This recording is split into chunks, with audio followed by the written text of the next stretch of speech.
नमस्कार मित्रांनो. तर सर्वात प्रथम तुम्हाला क्रोम ब्राउझरमध्ये यायचं आहे. क्रोम ब्राउझर आल्यानंतर तुम्हाला गुगलमध्ये सर्च करायचं आहे बांधकाम कामगार. तर बांधकाम कामगार असं सर्च केल्यानंतर तुम्हाला बांधकाम कामगारची ऑफिशियल वेबसाईट मिळून जाईल. तर इथं तुम्हाला जी पहिली वेबसाईट दिसत आहे, Maharashtra buildings and other construction workers welfare board, ही जी पहिली वेबसाईट आहे, तर या वेबसाईटवर तुम्हाला क्लिक करायचं आहे.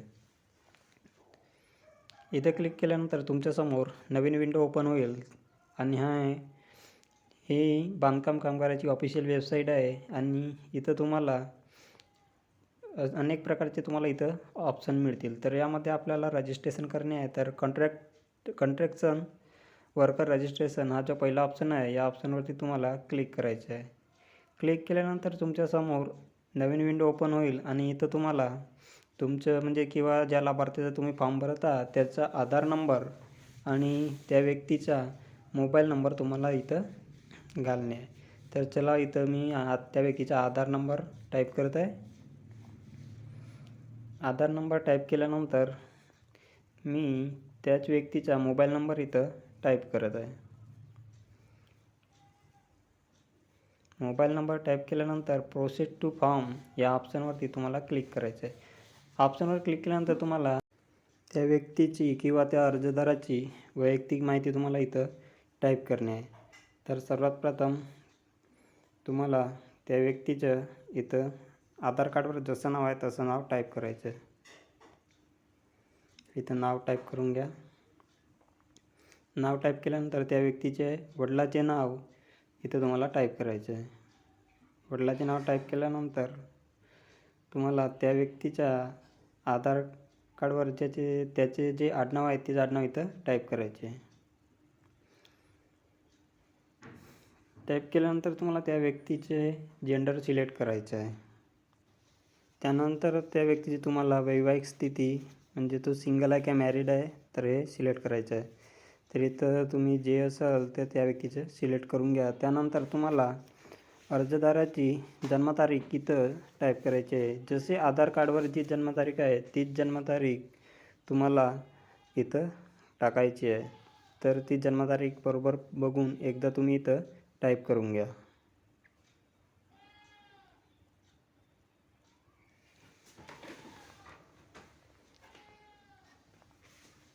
जन्मतारीख टाईप केल्यानंतर त्या व्यक्तीची जी कास्ट आहे ती कास्ट तुम्हाला इथं सिलेक्ट करायची आहे. सिलेक्ट केल्यानंतर त्या व्यक्तीचा मोबाईल नंबर इथं आपोआप येऊन जाईल. त्यानंतर तुम्हाला त्या व्यक्तीच्या आधार कार्डनुसार जो पत्ता आहे तो पत्ता तुम्हाला इथं टाईप करायचा आहे. तर इथं मी त्या व्यक्तीचं गाव टाईप करत आहे. गावाचं नाव टाईप केल्यानंतर तुम्हाला त्यांच्या गावाजवळील शहर जे असेल ते इथं तुम्हाला टाईप करायचं आहे. तर इथं त्यांच्या गावाजवळील शहराचे नाव टाईप करून घ्या.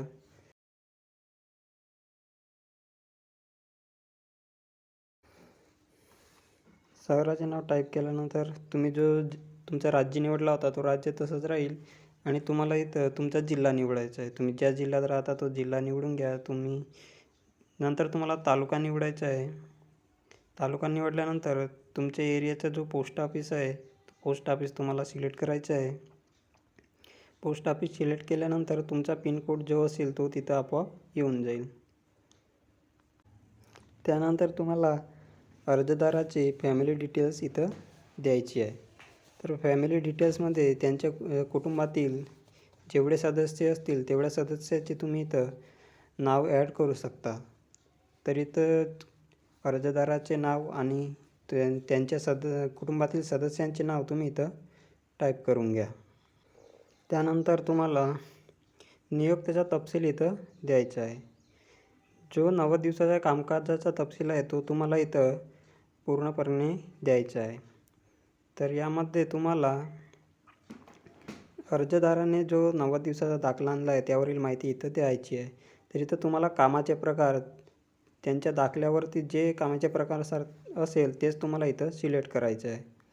कामाचे प्रकार निवडल्यानंतर तुम्हाला जारी करण्याचा प्रकार जो आहे, जारी करणाऱ्याचा प्रकार म्हणजे ज्या अधिकाऱ्याने त्यांना 90 दिवसाचा दाखला दिला आहे त्या अधिकाऱ्याची माहिती तुम्हाला इथं द्यायची आहे. तर जर तुम्हाला ठेकेदारांना जर दिलं असेल किंवा ग्रामसेवकांना दाखला दिला असेल तर तो तुम्ही इथं निवडून घ्या. इथं मी ग्रामसेवक निवडत आहे. जर तुम्हाला ठेकेदारांना दिले असेल तर पहिला ऑप्शन आहे कॉन्ट्रॅक्टर, हा तुम्हाला सिलेक्ट करायचा आहे. तर यानंतर तुम्हाला जावक दिनांक, जो त्यांच्या फार्मावर जो जावक दिनांक असेल त्यांच्या दाखल्यावरील तो जावक दिनांक तुम्हाला इथं टाईप करायचा आहे. तर अशा प्रकारे तो 90 दिवसाचा दाखला असतोय आणि यावरती तुम्हाला जावक क्रमांक आणि जावक दिनांक असं इथं लिहिलेलं असतं. तर तुम्ही इथून त्यांचा जावक दिनांक इथं टाईप करा. त्यांच्या दाखल्यावरती जो जावक दिनांक असेल तो जावक दिनांक तुम्हाला इथं टाकायचा आहे. जावक दिनांक टाकल्यानंतर तुम्हाला जावक क्रमांक इथं टाईप करायचा आहे. यानंतर तुम्हाला ज्या ग्रामपंचायतमधून त्यांनी दाखला आणला आहे त्या ग्रामपंचायतचं नाव इथं तुम्हाला टाईप करायचं आहे. त्यानंतर तुम्हाला ती ग्रामपंचायत कोणत्या जिल्ह्यात येते तो जिल्हा निवडायचा आहे. त्यानंतर ग्रामपंचायतीचा तालुका निवडायचा आहे. तालुका निवडल्यानंतर त्या अर्जदाराला तो फॉर्म पडताळणीसाठी तालुक्यातील केंद्र निवडायचं आहे. तर त्यासाठी तुम्हाला तुमच्या तालुक्यातील जो पडताळणी केंद्र असेल तो इथं निवडून घ्या. त्यानंतर तुम्हाला त्या अर्जदाराचे इथं डॉक्युमेंट्स अपलोड करायचे आहेत. तर त्या अर्जदाराकडून तुम्हाला त्या अर्जदाराचा आधार कार्ड आणि तो 90 दिवस काम केल्याचा जो दाखला आहे तो दाखला इथं अपलोड करायचा आहे. तर तुम्ही इथं तो दाखला आणि आधार कार्ड अपलोड करून घ्या. अपलोड केल्यानंतर तुम्हाला त्या सुविधा केंद्राची, कामगार सुविधा केंद्राची किंवा पडताळणी केंद्रावर जाण्याची तुम्हाला इथं तारीख निवडायची आहे.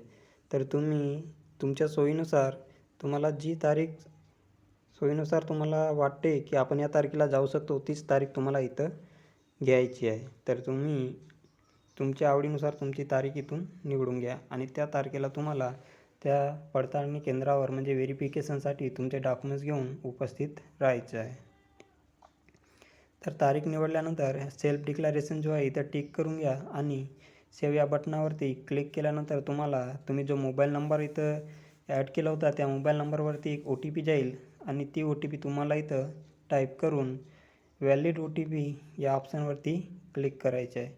व्हॅलिड OTP या ऑप्शनवरती क्लिक केल्यानंतर तुम्हाला एक प्रिंट मिळेल. ती प्रिंट तुम्हाला जपून ठेवायची आहे. तर अशा प्रकारे तुम्हाला प्रिंट मिळेल. त्या प्रिंटवर तुमची तारीख आणि तुमचा जो पडताळणी केंद्र आहे ते इथं माहिती दिलेली असेल तर ही प्रिंट आऊट काढून तुम्ही घेतलेल्या तारखेवरती तुमच्या तालुक्यातील पडताळणी केंद्रावर उपस्थित राहायचं आहे आणि तुमचे डॉक्युमेंट्स, ओरिजिनल डॉक्युमेंट्स आणि आधार कार्ड, 90 दिवसाचा दाखला आणि हे पावती घेऊन तुमचे डॉक्युमेंट्स व्हेरिफिकेशन करून घ्यायचे आहेत.